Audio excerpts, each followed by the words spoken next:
Justice Clarence Thomas for decades.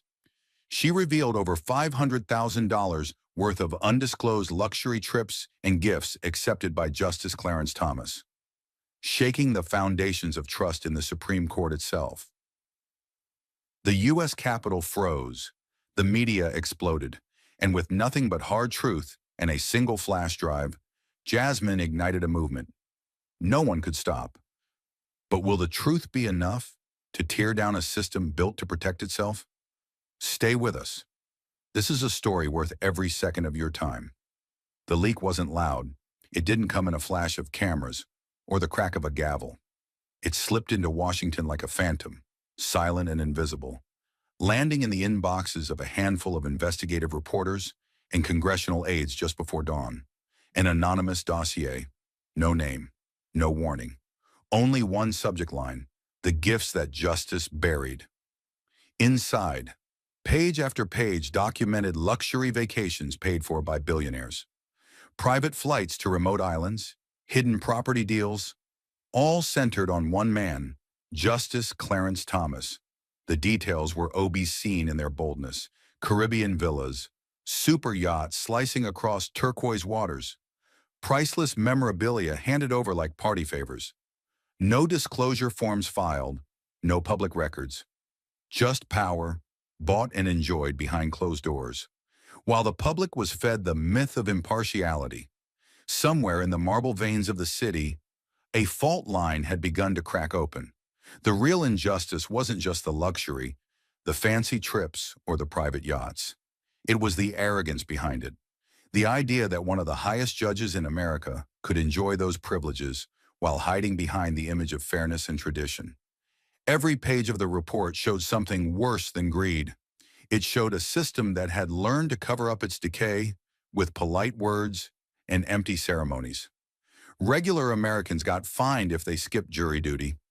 Meanwhile, a Supreme Court justice was accepting gifts worth hundreds of thousands of dollars, and no one stopped him. This wasn't an accident. It wasn't something he forgot to report. It was a clear message. The rules were for ordinary people, not for those in power. Across Washington, in quiet offices and newsrooms, people reading the report felt their stomachs turn. This wasn't just another political scandal. It was the beginning of something much bigger, and it wasn't going away. And somewhere, sitting alone in a quiet Washington office, Jasmine Crockett was about to read the file that would change everything. The overhead light buzzed faintly, the only sound in an office that felt more like a war room waiting for a battle plan. Jasmine sat at a battered oak desk, elbows planted firmly on either side of her laptop, her breath slow and steady as she opened the first file. The words blurred for a moment: lists of luxury resorts, private jets, handwritten notes from billionaires thanking Clarence for his friendship. But her focus sharpened like a blade. She clicked through page after page, her eyes moving faster now, catching the quiet arrogance buried in every transaction. No explanations, no apologies, just a long, shameless parade of privilege. In the silence, her heart stayed steady, but something colder began to build behind her ribs, like ice layering itself over iron. By the time she reached the last page, her jaw was tight, her hands motionless. She stared at the screen for a long, heavy moment, seeing not just the facts, but the betrayal wrapped around them like smoke. Outside the window, Washington's skyline loomed dark against the rain-soaked sky, the marble monuments gleaming under distant flashes of lightning. Jasmine leaned back slightly in her chair, the leather creaking under her, but her gaze never wavered from the screen. This wasn't just about Clarence Thomas. It was about the system that had allowed him to hide in plain sight, untouched, unchallenged, untouchable. It was about every single person who had been told to believe that justice was blind, while corruption was hand-fed behind closed doors. She had seen injustice before. She had fought it in courtrooms, on the streets, in back rooms filled with whispered promises. But this was different. This was betrayal at the highest altar of American law. Her reflection stared back at her from the darkened window, unblinking, unsmiling, unwavering. Jasmine Crockett exhaled once, a breath sharp enough to cut glass. Then with a voice low and calm and colder than the storm outside, and she said, "If no one else dares to touch him, then I will." The decision was made in a breath, but the battle to make it real would demand every ounce of fight she had left. The next morning, as Washington's heavy gray sky pressed low over the city, Jasmine marched into her office and began drafting the formal request, a special Judiciary Committee hearing into Clarence Thomas's undisclosed gifts. Every word she chose was a scalpel, precise, undeniable, impossible to ignore. She didn't bother with polite hedging. The evidence was too clear. The stakes were too high. By noon, the request was finalized, signed, and transmitted across encrypted channels to the necessary offices. Within hours, she could feel the tremor ripple through the halls of Congress, a tension humming in the marble floors and whispered conversations. Phones in her office started ringing off the hook, some anonymous, some angry, some almost pleading. Jasmine sat unmoving at her desk, letting the storm break against her without blinking. She knew this was only the beginning. The pushback came faster than even she had expected. Conservative lawmakers, many longtime allies of Clarence Thomas, immediately closed ranks, painting Jasmine's effort as a political attack rather than a demand for accountability. Statements flooded the press, accusations that she was undermining the court, destroying public trust, waging a partisan war. Friendly media outlets parroted the same lines, their headlines sharp and loud. Radical Democrat declares war on justice system. In back rooms and committee meetings, pressure mounted against her, offers to reconsider, warnings of lost alliances, thinly veiled threats wrapped in smiles. Jasmine heard every word but refused to yield an inch. In a city built on quiet backstabbing, she chose to stand where everyone could see her. As the walls seemed to close tighter around her, she only straightened her spine and thought, if the system protects itself this fiercely, then it must be exactly where I need to strike.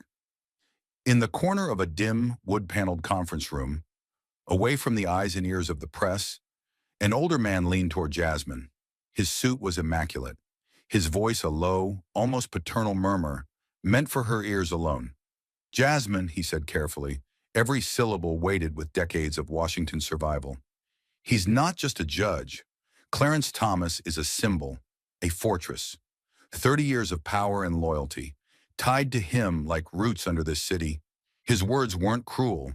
They were carved from cold realism, the kind that measured battles in bodies and reputations, not ideals." Jasmine stared at him, silent, feeling the chill behind his warning more sharply than the air conditioning humming overhead. Around them, the windows reflected only the storm smears city beyond.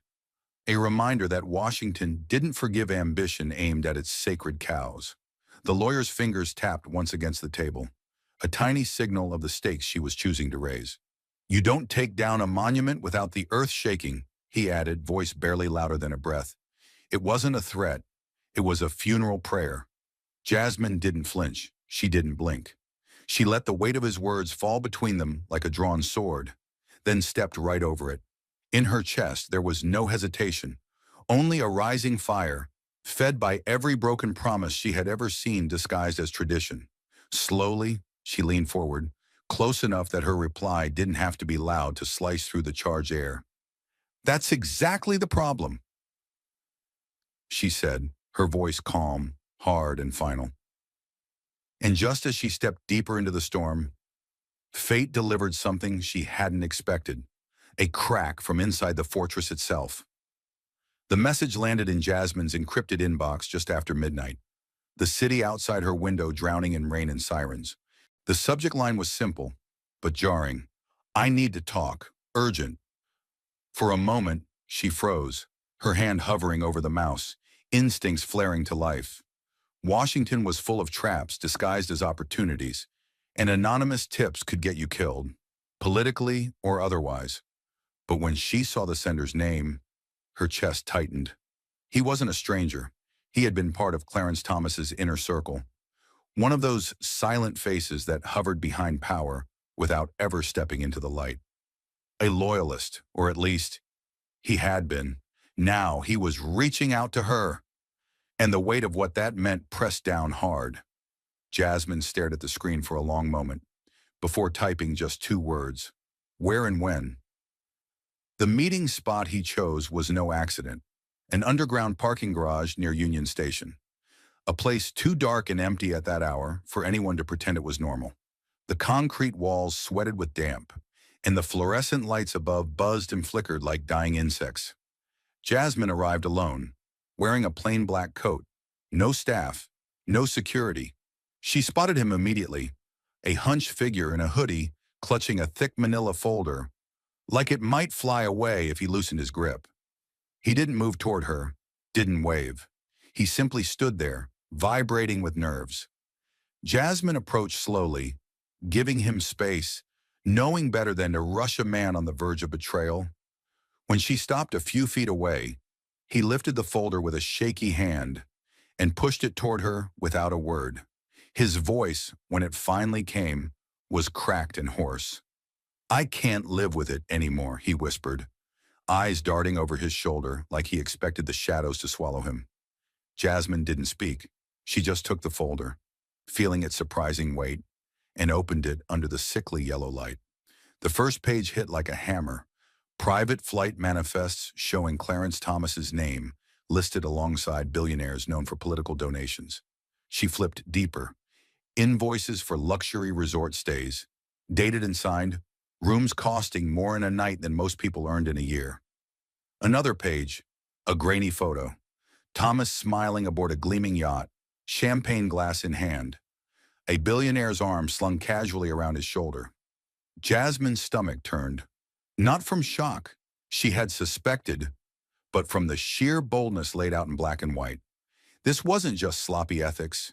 It was open, systemic corruption, wrapped in silken smiles, hidden behind the black robes of the highest court in the land. She looked back at the man. His eyes were wide, almost pleading, not asking for forgiveness, just desperate for someone else to carry the truth. He swallowed hard, his next words barely above a whisper. "You don't understand," he said. "They'll destroy you if you touch this. They'll burn everything around you just to protect him." Jasmine let the words settle in the cold air between them. She knew he wasn't lying. She could already feel the invisible guns turning in her direction, the calculations being made in boardrooms and back channels. But fear was not new to her. Betrayal was not new to her. What was new, what mattered, was the truth she now held in her hands. Jasmine closed the folder carefully, pressing it against her chest for a moment, as if sealing an oath. When she finally spoke, her voice was steady, low, and carved from something unbreakable.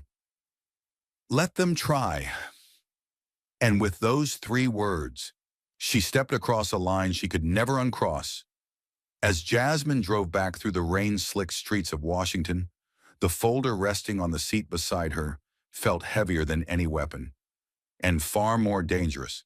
By the time Jasmine reached her apartment, the city had gone still, swallowed by the kind of cold, endless rain that made even the monuments seem smaller. She locked the door behind her, dropped the soaked coat onto the floor, and set the manila folder carefully on the kitchen table, like it was a live wire. For a long moment, she just stood there, staring at it, feeling the weight of everything it represented pressing against her chest. Finally, she sat down, flipped the folder open again, and forced herself to go page by page, line by line, through the evidence. Each document was a slap: another jet trip, another luxury villa, another billionaire smiling beside a man who was supposed to stand above it all. Jasmine's hand stayed steady, but something inside her cracked with every new piece of proof. It wasn't just greed, it wasn't just bad judgment, it was the open sale of justice, the betrayal of every citizen who still believed the system could be fair. She leaned back in the chair, exhaustion pulling at her, and whispered to the empty room, "This isn't just about ethics anymore. This is about selling the soul of the law." But the moment Jasmine chose the truth, the machine chose her as its next target. The first hit didn't come in the courtroom or the committee room. It came online, fast and ruthless, like a sudden rip in the air. Overnight, stories began popping up across fringe news sites and carefully disguised political blogs, all painting Jasmine as corrupt, radical, unstable. Fabricated scandals surfaced, whispers about non-existent campaign violations, doctored images, anonymous sources claiming she had hidden criminal ties. Paid commentators flooded social media, their posts slick coordinated, designed to seed doubt like a virus. Even some mainstream outlets, wary of losing access to their powerful friends, began hinting at questions swirling around Crockett's motives. Jasmine watched it unfold with a strange, almost detached calm, as if witnessing a slow-motion car crash she couldn't stop. She had known the backlash would come, but not how quickly or how personally they would try to break her. Every hour, the attacks grew sharper, dirtier, more vicious. Somewhere behind the screens and the bylines, she could feel the invisible hands pulling the strings, lobbyists with endless wallets, desperate to protect the power she threatened to expose. It wasn't just words. Late one night, as Jasmine sat alone at her kitchen table reviewing new files, her phone buzzed with an unknown number. She hesitated a second, then answered, her instincts prickling with unease. For a moment, there was only silence, the faint hiss of an open line. Then a voice, low and cold, slid through the receiver. "Know when to walk away, Miss Crockett." No yelling, no swearing, just a chilling certainty. The kind of threat that didn't need to be shouted to be understood. Jasmine didn't respond. She simply stared out the rain-speckled window into the blackness beyond, her fingers tightening around the phone. When the line went dead, she set the device down slowly, her face carved from stone. They weren't just trying to discredit her. They were trying to scare her into silence. But Jasmine Crockett had spent her entire life standing in places where she wasn't supposed to survive, and this time would be no different. But instead of backing down, Jasmine pushed harder until the walls that had protected him for decades finally cracked. It didn't happen overnight. It took weeks of relentless pressure, late-night meetings, backroom negotiations, and a brutal public campaign fueled by every shred of evidence she had. She filed formal motions, gathered allies one by one, and weaponized the same media that once tried to smear her. Every appearance, every interview, hammered the same point. Clarence Thomas had to answer, not through statements, but under oath in the full light of public scrutiny. The resistance was vicious. Powerful figures whispered threats, drafted memos behind closed doors, tried to shift the story back to politics. But Jasmine refused to blink. She built her case in full view of the American public, daring anyone to look away. And when the Judiciary Committee finally buckled under the weight of public outrage, a date was set. For the first time in his long protected career, Justice Clarence Thomas would be forced into the light. The hearing room was packed before sunrise, reporters elbowing for space, aides scrambling with last-minute checks, spectators lining the hall with faces tight with expectation. Overhead, the lights blazed down, leaving no shadows, no places to hide. Clarence Thomas sat at the witness table, face locked in stone, his hands folded neatly before him, like a man determined to survive through sheer stillness. Across the room, Jasmine Crockett took her seat, calm, precise, every movement heavy with the weight of the moment. The contrast between them was unmistakable. The old guard wrapped in decades of untouchable authority, and the new generation demanding that no one stand above the law. News outlets streamed the hearing live. Anchors leaned forward, trying to pull the tension through the screen. Phones buzzed in pockets. Twitter feeds lit up with Jasmine's name. Hashtags igniting like wildfire. For once, America wasn't just watching history, it was holding its breath, wondering if it could change. The weight of it pressed down on Jasmine, heavy and real. She felt it in the way the room leaned toward her, daring her to flinch.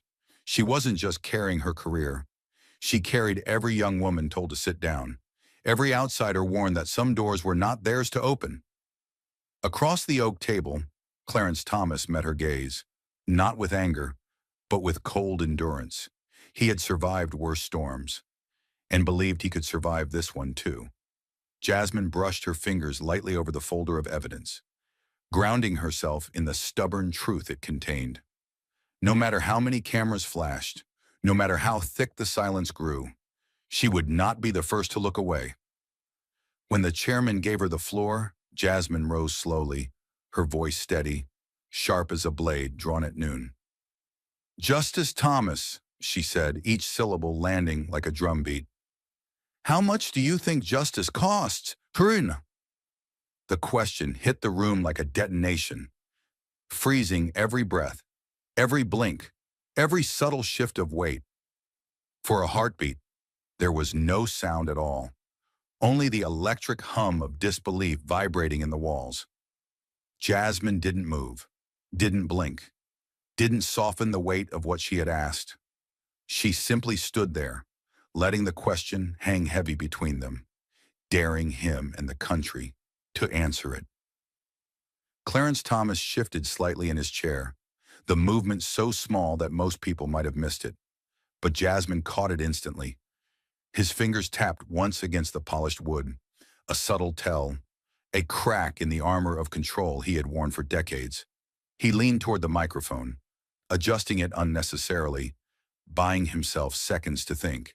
When he finally spoke, his voice was calm, low, the voice of a man who had survived 1,000 hearings, by speaking carefully and saying nothing. "Justice," he said, slow and deliberate, "is not something that can be priced. It is a commitment to principle, a trust in the integrity of our institutions." He paused, as if waiting for the room to nod along, to let the words settle like old dust over uncomfortable questions. But there was no nodding, no easing of the tension that gripped the air like a tightened wire. Instead, the silence grew heavier, pressing against the windows, thickening the very oxygen between bodies. Jasmine didn't blink. She didn't move. She heard every careful syllable, every word that sounded polished, but meant nothing. The kind of language designed to sound righteous while leaving truth bleeding out in the shadows. Thomas leaned in slightly, his voice gaining a thread of rehearsed solemnity. "I have devoted my life to public service," he said, "to upholding democracy, to protecting the foundations of our republic. I have borne the burden of judgment each and every day in silence, without complaint, for the good of the nation." His words hung in the air, heavy with practiced reverence, as if the sheer weight of his service should excuse the unanswered questions. But he still didn't answer. He never touched the heart of what was being asked. Jasmine's jaw tightened, her hands steady on the folder resting before her, like a loaded weapon. The murmurs from the press gallery had died completely now. Even the cameras seemed to hum louder, their lenses drinking in every twitch, every bead of sweat beginning to form at Thomas's temples. Jasmine waited, letting the hollow grandeur of his evasion hang exposed for all to see. Then, in one smooth, deliberate motion, she struck. Without breaking eye contact, Jasmine flipped open the folder and began to lay it bare. "This," she said, her voice low, but carrying clear through the chamber, "is the manifest of a private flight to a billionaire's island retreat, with Justice Thomas listed as a personal guest." She slid the document across the table for the cameras to see. "This," she continued, placing a second sheet down, "is the invoice for a luxury hotel suite paid for by the same billionaire, costing more in 3 days than the average American makes in a year." Another soft slap of paper against wood. "And this," Jasmine said, pulling out a series of glossy photographs, "is Justice Thomas celebrating under golden chandeliers, toasting with men whose financial empires hinge on decisions handed down by this court." She placed the images down, one after another, building a silent, brutal rhythm. The air in the room felt like it was closing in, suffocating. As the gallery leaned forward without even realizing it, the lights from the television crews blazed hotter now, slicing across the marble walls, peeling back every illusion that had once shielded the untouchable. There were no more defenses left, only the evidence, only the truth laid bare for the nation to see. As the last photograph landed on the table, the air in the hearing room seemed to tear apart, exposing something raw, something no speech could cover anymore. The silence that followed was not passive. It was electric, charged with a kind of brutal clarity that no one in the room could pretend not to feel. Reporters, who normally scribbled notes or typed furiously, sat frozen, their pens hovering uselessly over blank pages. Spectators leaned forward in their seats, breath held tight, eyes locked on the man who had once seemed untouchable. Clarence Thomas didn't move, but the tension in his shoulders betrayed him. The rigid stillness he wore like armor now looked brittle, almost human.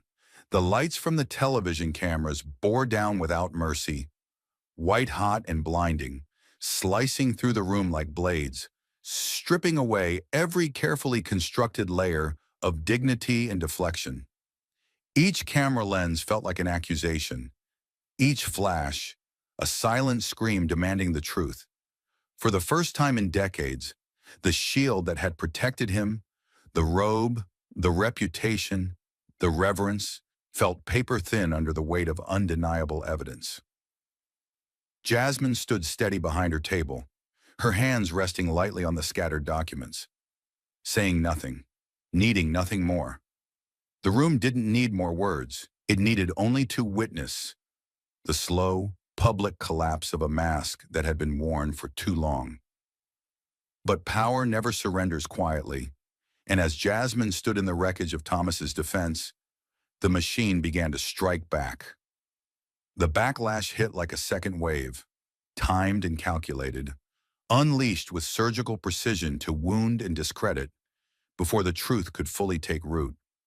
Within hours of the hearing's viral explosion, talking heads flooded news networks, spinning Jasmine's actions not as courage, but as ambition, framing her not as a fighter for justice, but as a political opportunist. Conservative commentators accused her of exploiting the system for personal gain, branding her a media-hungry radical, determined to tear down institutions for a headline. Even some voices from within the black political establishment turned against her, their words heavier, sharper, because they came cloaked in the language of history and betrayal. One well-known senator went on air, his voice dripping with condescension, accusing Jasmine of trampling on the legacy of those who paved her path, warning that in her rush to expose corruption, she had shown a dangerous lack of respect for the giants who made her rise possible. The words struck hard, not because they were true, they weren't, but because they tapped into the oldest weapon of all, guilt wrapped in tradition.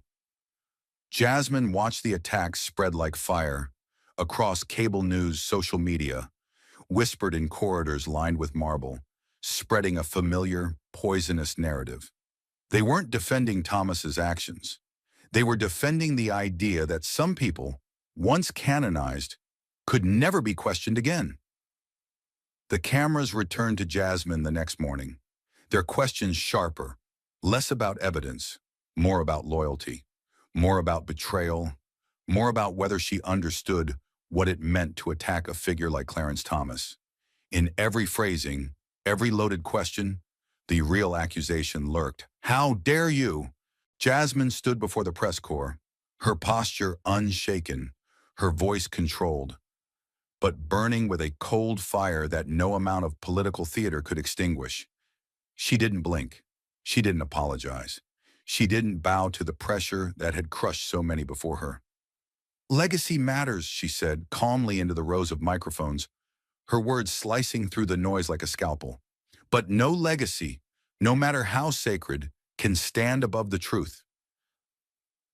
She paused, and letting the words land with full weight, letting the silence after them roar louder than any shouted defense. "We do not honor our history," she continued, voice steady, "by protecting those who betray it. We honor it by demanding better, especially from those who were trusted to guard it. The reporters scribbled furiously now, the room pulsing with a new kind of energy, a sense that Jasmine wasn't backing down. If anything, she was pressing harder, standing taller. Her words traveled fast, faster than the smears, faster than the cynicism that Washington poured like concrete over every inconvenient voice. Clips of her speech exploded across every platform, her face calm, her eyes burning with unshakable defiance. For every pundit who called her reckless, 1,000 new voices rose to call her necessary. For every headline that questioned her judgment, 100 posts praised her courage, her refusal to trade truth for comfortable lies. Jasmine knew the risks. She knew the consequences. Exposing corruption was easy, compared to challenging the mythology built around powerful men who shared your skin color, your history, your struggle. But the truth didn't care about optics. Justice didn't owe loyalty to legacy, and Jasmine Crockett, standing before the country with nothing but her voice and the evidence in her hands, knew exactly what was at stake. She wasn't just challenging Clarence Thomas. She was challenging a system built to silence anyone who dared ask whether the robe, the office, the reputation were enough to excuse anything. And in that moment, facing the full weight of a machine that had crushed bigger names than hers, she made her choice, not to survive, but to stand. Outside the Capitol, the rain had stopped, but the city still felt heavy, as if the buildings themselves were holding their breath. Jasmine moved through the marble corridors with quiet purpose, ignoring the whispered criticisms, the sidelong glances, the polite invitations to let it go. Every step she took was a defiance, a reminder that power, when unchecked, didn't just corrupt individuals. It corroded faith, poisoned systems, destroyed the very ideals it claimed to protect. She didn't just carry the folder of evidence anymore. She carried the faces of those who never got to ask their questions, who never got to see the mask slip, who were told to be grateful and silent. And she knew, more than anything, that the fight had only just begun. Clarence Thomas had been dragged into the light, but the shadows he left behind stretched deep into every institution, every polished hallway where secrets still traded hands. Jasmine tightened her grip on the folder, her pace never slowing. They could attack her name. They could smear her motives. They could try to paint her as a traitor to history. But they could no longer pretend that the truth she had exposed wasn't real. And no amount of threats, tradition, or guilt could put that mask back on. But for every attack the machine launched, something unexpected grew louder. A hunger for truth that no smear campaign could silence. At first, it was a trickle, one journalist here, a law student there. Quiet voices digging through the evidence Jasmine had laid bare, refusing to let the story be buried beneath layers of distraction. But within days, the trickle became a surge. Investigative reporters began publishing thread after thread, cross-referencing dates, payments, photographs, showing in brutal detail how deep the rot had spread. Law schools across the country erupted in debates and forums, professors and students alike challenging a system that had asked them for blind loyalty without demanding accountability. On social media, the movement ignited like dry timber, catching flame. Hashtags exploded across timelines, none louder, none sharper than one. Number sign, justice is not for sale, period. Exclamation mark, exclamation mark, exclamation mark. It wasn't just a slogan, it was a battle cry, a declaration that the public was done mistaking robes and titles for immunity. Jasmine's name flooded the conversation, not as a politician, not as a partisan weapon, but as a symbol of something many had almost given up believing in, the idea that the truth still mattered. Across the country, from crowded lecture halls to dinner tables, people asked a simple, devastating question. If she had the courage to stand, why didn't we? The tidal wave hit Washington with the force of something raw and unstoppable. Editorial boards that had once treated Jasmine with cautious distance now ran front-page headlines demanding judicial reform. Law students organized peaceful sit-ins outside federal courthouses, holding signs that read, "Truth over tradition and no one above the law." Civic groups that had spent years feeling powerless found a rallying point, a name, a face that made the impossible feel tangible. Jasmine didn't ask for the spotlight. She didn't choreograph rallies. She didn't pose for cameras. But the truth she had fought to expose did something more powerful than any press release. It resonated. She stood firm while others wavered. She spoke plainly when others hid behind legal jargon. And in doing so, she became the reluctant but undeniable symbol of a new kind of rebellion, one that didn't burn buildings, but instead demanded the walls of corruption come crashing down. In every major city, murals sprang up overnight. Jasmine's face, unblinking, carved in paint against brick walls with the words, "Justice isn't given, it's taken." Inside the Capitol, the old guard scrambled to respond, their talking points growing more frantic, more disconnected from the rising anger outside their marble walls. They warned of chaos. They warned of disrespect. They warned that challenging the system was tearing at the fabric of democracy, oblivious to the fact that the fabric had already been torn by them. Every attack they launched only fueled the fire further. Journalists began digging deeper, finding cases and rulings connected to undisclosed gifts, patterns too glaring to ignore. Ordinary citizens, armed only with cell phones and stubborn questions, began demanding answers at town halls and public meetings, no longer willing to be talked down to by polished officials with empty promises. For the first time in years, it wasn't just activists shouting into the void. It was nurses, teachers, construction workers, grandmothers, students. It was America waking up from a long, uneasy sleep. Jasmine Crockett had pulled a thread, and now the entire fabric was unraveling in plain view. Jasmine watched it unfold, with a wary kind of hope, knowing better than anyone that momentum could shift, that power, when cornered, often fought back the hardest. She didn't gloat, she didn't celebrate. She stayed steady, issuing simple, pointed statements that reminded the public who the real villains were. Not the ones asking questions, but the ones demanding silence. "This isn't about one man," she said, in an interview that racked up millions of views within hours. "This is about whether the people we trust to deliver justice believe they are above it." The words weren't delivered with rage or performance. They were delivered with the cold, clear certainty of someone who had walked through fire and refused to let it consume her. The camera captured it all, the exhaustion under her eyes, the steel in her voice, the weight she carried without flinching. Across coffee shops, office break rooms, living rooms, people nodded silently to themselves, recognizing something rare, something real. Jasmine didn't just represent a legal fight. She represented a choice: surrender to the rot or rip it out by the roots, no matter the cost.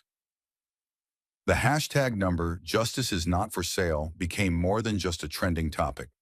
It became a movement etched into protests, petitions, classroom debates, family conversations. High school students wrote essays about it. Local news stations covered town halls packed with citizens demanding judicial ethics reforms. Civil rights organizations, once hesitant, now threw their full weight behind it, organizing marches not just in Washington, but in cities across the country. In Atlanta, a crowd of 50,000 gathered outside the federal courthouse, holding candles and chanting Jasmine's name alongside the word that had come to define her stand: truth. In Los Angeles, a human chain stretched for blocks, people of every age and background linking arms, under banners that simply read, "Not for sale." Jasmine's face appeared on posters, but it wasn't hero worship. It was gratitude.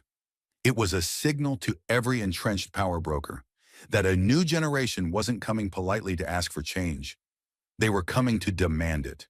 Inside her office, late at night, Jasmine sat by herself, watching footage of the protests rolling in from across the country. She didn't smile. She didn't cry. She just pressed her palms flat against the desk, grounding herself in the reality she had helped unleash. The fight wasn't over. It might never be. But for the first time, she wasn't standing alone. She turned off the screen, stood up, and looked out over the city that had tried so hard to silence her.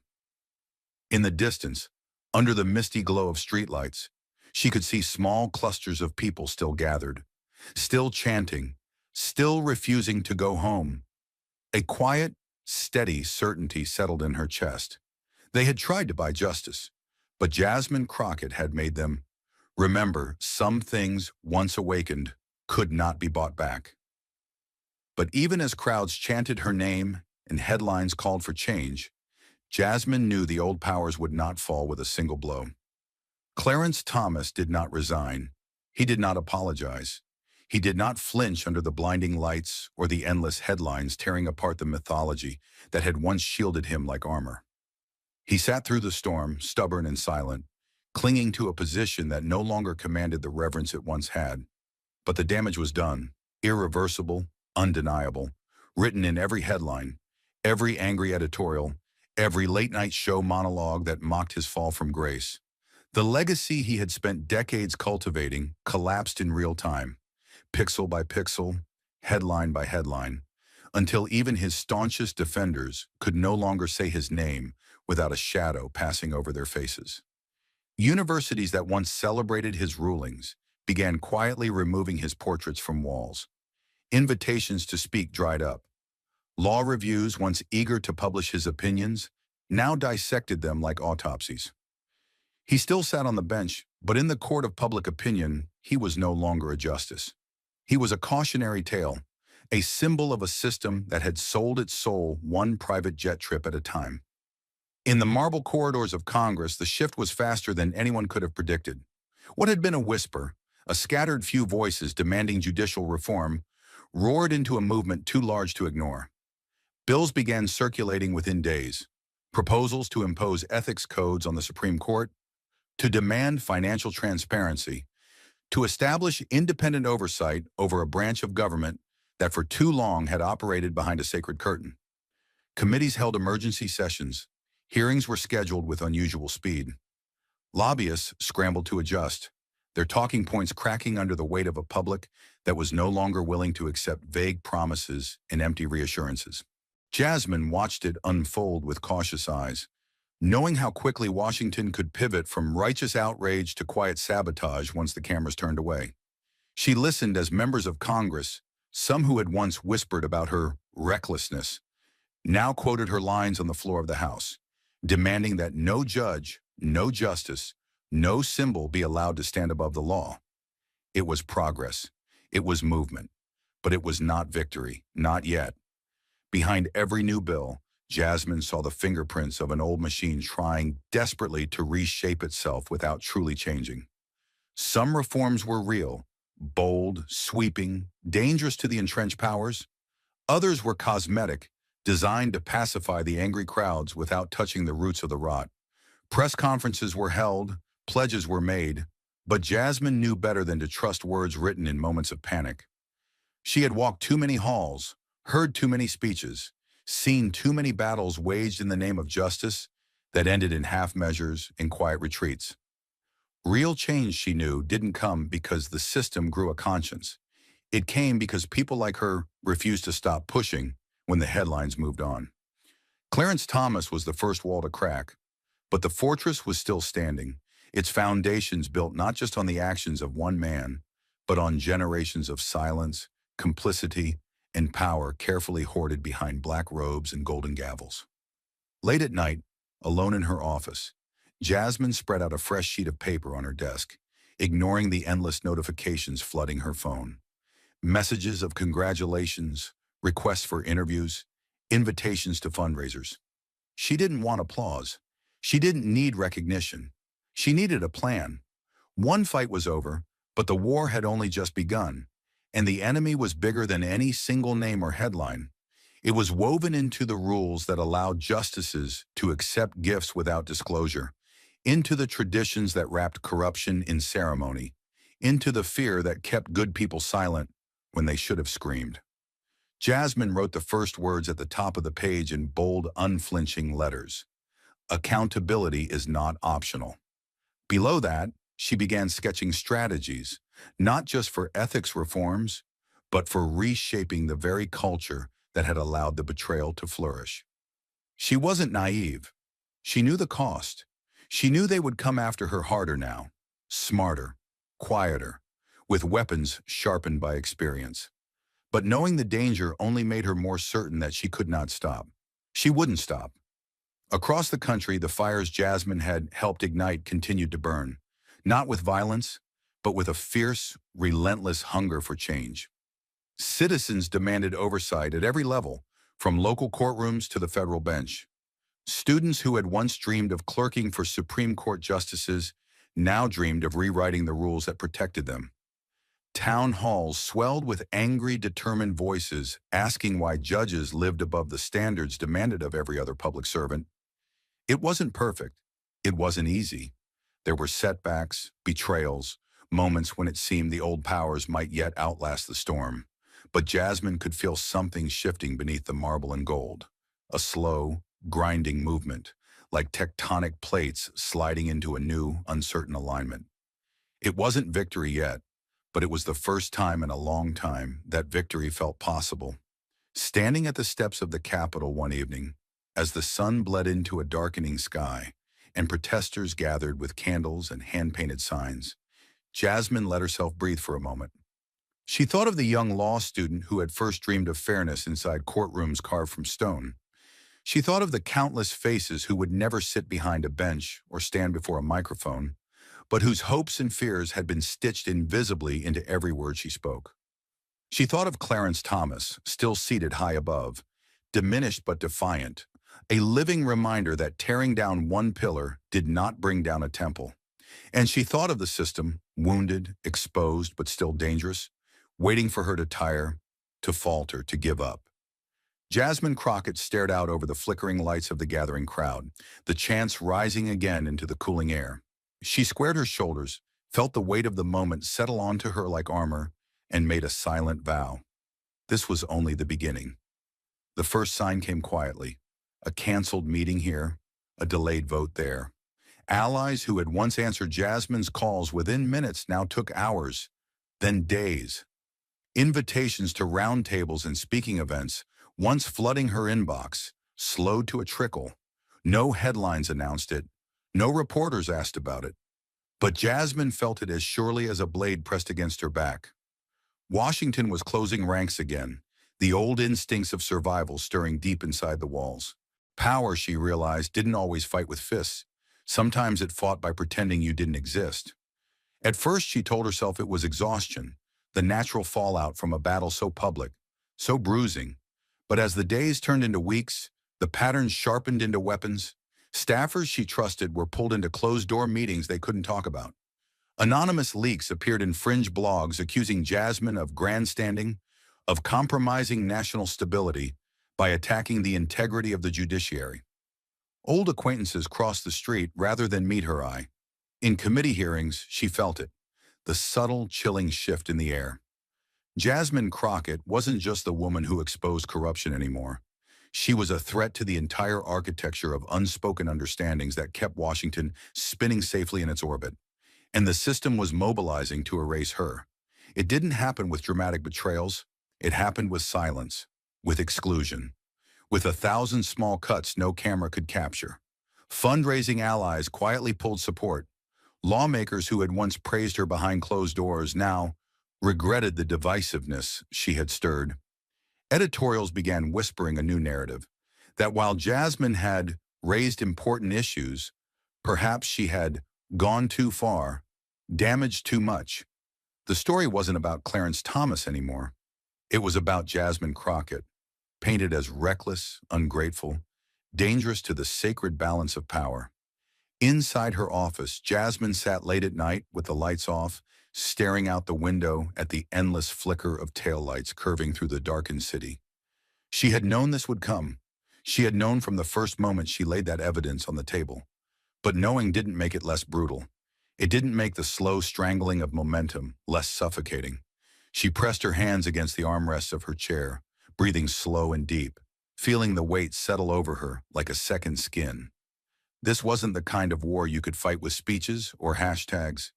This was a whisper war, a campaign waged in back rooms, in private emails, in the spaces between cameras and microphones where real power lived. They would not dare crush her openly. They would starve her of oxygen, starve her of credibility, starve her of allies.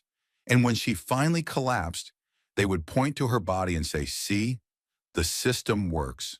The dangerous ones always destroy themselves." But Jasmine Crockett was not built to starve. She met with her staff behind closed doors, stripped down the team to only those she trusted with her life, and drew new battle lines. "We don't play defense," she told them, voice low and steely. "We don't apologize for telling the truth." The walls were closing in, yes, but she would not waste energy pounding against them. She would move around them, through them. She would speak directly to the people who had raised their candles in the rain outside courthouses, the students who had camped on courthouse lawns with posters that said, "Not for sale." The old machine thought it could freeze her out, but it had underestimated one thing.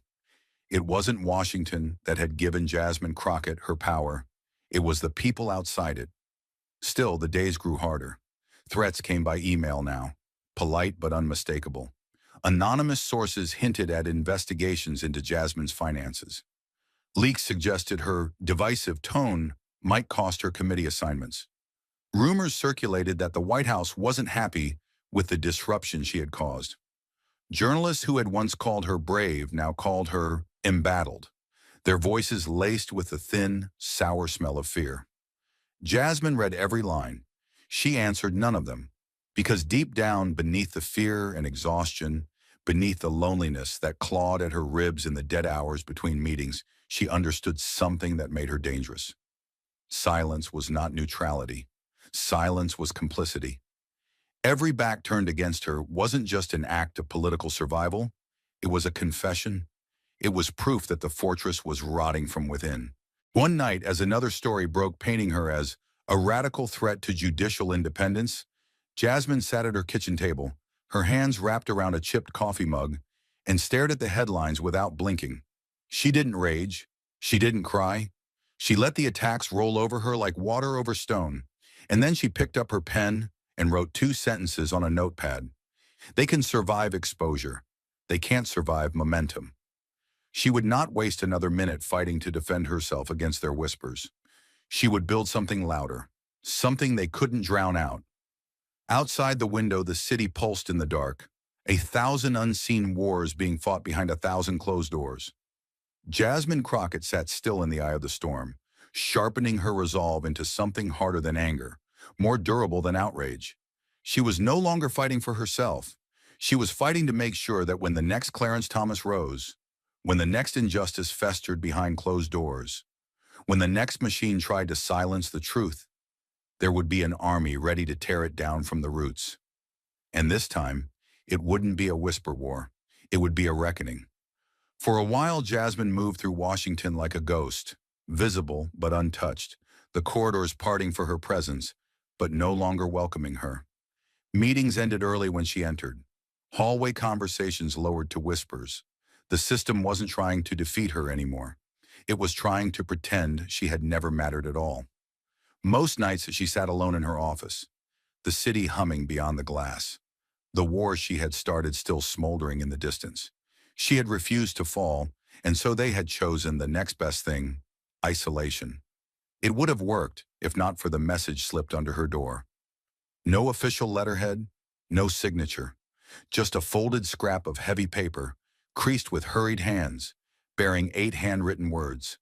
"You're not alone. Meet us, midnight, Judiciary Square." Jasmine stared at it for a long time, suspicion prickling at her skin. It could be a trap, another setup, another trick designed to humiliate her or worse. But something about the handwriting, sharp, hurried, desperate, stirred something deeper, a whisper she had carried inside her, long before the hearings, long before Clarence Thomas, a whisper that said, "You are not the only one who sees." At 11:50 p.m., Jasmine slipped into Judiciary Square alone, her coat collar pulled high against the cold. The city around her was hushed, emptied of life except for the low growl of distant traffic and the steady hum of the courthouse floodlights. She moved cautiously between the towering columns, every sense on high alert. No security detail, no reporters, just the silent pulse of risk beating through her bloodstream. They stepped out of the shadows together, four figures, faces barely visible in the half-light. A woman in her early 40s, her posture straight with years of court discipline. A man barely out of law school, still carrying the raw anger of someone not yet crushed by the system. Another older man, hair graying at the temples, his suit wrinkled, his expression guarded. And the last, a former clerk, once destined for a glittering judicial career, who had vanished from the scene years ago after refusing to stay silent about misconduct he'd witnessed. Jasmine didn't speak first. She let them come to her. The woman spoke, her voice low but firm. "We believed in the system once," she said. "We thought we could fix it from the inside." The young man shook his head sharply. "You showed us that was a lie." The older man stepped forward, hands slightly trembling. "They can survive one voice. They can't survive all of us." The former clerk reached into his jacket and pulled out a small battered flash drive. He held it out to Jasmine with a look that carried equal parts fear and grim determination. "Proof," he said simply. "Documents, memos, private communications. Things no one was supposed to see." Jasmine took the flash drive slowly, feeling the full weight of the moment settle into her palm. This wasn't just evidence. It was ammunition, collected quietly by those who had once believed the system could police itself, only to realize too late that it was designed to protect itself instead. "You have more than you know," the woman said, her eyes fierce, "and you have more support than you think." The young man smiled grimly. "We can't march with signs. We can't shout in the streets. But we can give you the weapons they never thought you'd have." Jasmine looked at them, really looked, and saw not rebels, not radicals, but survivors. Survivors of a system that had betrayed them long before it tried to erase her. She closed her fingers around the flash drive, feeling its sharp corners dig into her skin. This was her army, not made of politicians, not made of media, made of the forgotten, the disillusioned, the ones who had stared into the hollow heart of power and chosen not to turn away. In the dim glow of Judiciary Square, Jasmine nodded once, a silent pack forming in the cold night air. She wasn't fighting alone anymore. The system had spent decades teaching good people to keep their heads down, to play along, to survive. But survival had its cost, and Jasmine was done paying it. The four figures melted back into the shadows, leaving her standing alone beneath the marble giants carved into the courthouse facade. Jasmine tucked the flash drive into the inner pocket of her coat, her hands steady, her mind already racing with possibilities. This wasn't just a crack in the wall. It was a doorway. Back in her office, hours before the city stirred awake, Jasmine plugged in the drive and watched as document after document filled her screen. Private memos discussing financial favors, sealed settlements, hidden conflicts of interest. Names she recognized. Cases that had shaped lives and futures across the nation. Each file was another stone torn from the fortress's foundation. And each one came with a silent promise. They would try to bury her deeper now. They would come harder, smarter, meaner. But Jasmine Crockett had something they no longer understood. She wasn't afraid of isolation anymore. Because now, she was building a war they couldn't see, a war they couldn't control, a war they couldn't win by simply pretending she didn't exist. The Whisper War had taught her how to survive in the silence. Now she would teach them what it meant to lose in the light. They met in basements, in back rooms, in quiet diners that no senator would dare be seen in. Jasmine's new alliance wasn't built with press releases or fundraising galas. It was built with whispered promises, shared risks, and the simple, burning knowledge that the old ways could not be trusted to fix themselves. There were no grand speeches, no declarations of war, only a series of cold, clear conversations. What do we do next? How do we strike harder? How do we make sure this doesn't end in silence? Jasmine sat at the head of the table most nights, a battered legal pad before her, listening more than she spoke. These weren't politicians chasing headlines. They were prosecutors, clerks, whistleblowers, disenfranchised judges, activists who had seen too much rot to believe reform could be gentle. Together, they mapped out the next phase of the war. Not just more hearings, not just another scandal, a structural attack, a bill so massive, so unprecedented, that it would tear open the fortress and expose every crack to the public eye. They called it simply the Judicial Ethics Act, a mandatory code of ethics for all federal judges, including the Supreme Court. Mandatory financial disclosures, strict limits on gifts, outside income, and undisclosed relationships. An independent oversight body empowered to investigate and punish violations, something Washington had never dared impose on the black-robed gods before. It was political suicide by any normal measure. It was exactly the kind of battle Jasmine Crockett had been born to fight. Word spread fast once they committed. Quiet conversations in law schools, leaked memos to sympathetic journalists, strategic interviews where Jasmine didn't unveil the whole plan, but dropped enough to make the old guard sweat. Accountability is not an attack on institutions, she said during a primetime interview, her gaze unflinching. It's the foundation that makes them worth defending. The response was immediate and vicious. Editorials warned that judicial independence was under assault. Lobbyists flooded Capitol Hill with cash and veiled threats. Senior politicians muttered about chaos and dangerous precedents, their faces pale with fear that if judges could be held accountable, maybe their turn was next. Inside the Capitol, battle lines hardened. Some allies stood firm. Others, terrified by the scale of what was coming, slipped away into safer shadows. Jasmine watched it unfold with a cold, relentless clarity. This wasn't fear of bad policy. This was fear of losing control. And she was just getting started. The day Jasmine officially introduced the Judicial Ethics Act to Congress, the air around the Capitol crackled with a tension so thick it felt almost visible. Protesters lined the steps, holding signs that read number "Justice is not for sale," their chants echoing off the stone like war drums. News vans clogged the streets. Reporters jostled for position outside hearing rooms. The old guard worked the phones frantically, trying to kill the bill before it breathed its first breath. Inside, Jasmine walked down the marbled corridors, a slim blue folder tucked under her arm. She wore no grand banners, no slogan pins, just a dark suit, steady steps, and the simple, brutal weight of truth at her back. Every step she took was a rebellion. Every glance she ignored was a victory. They had underestimated her. They thought isolating her would break her. They didn't understand that the more they tried to push her out, the bigger her army grew outside these walls.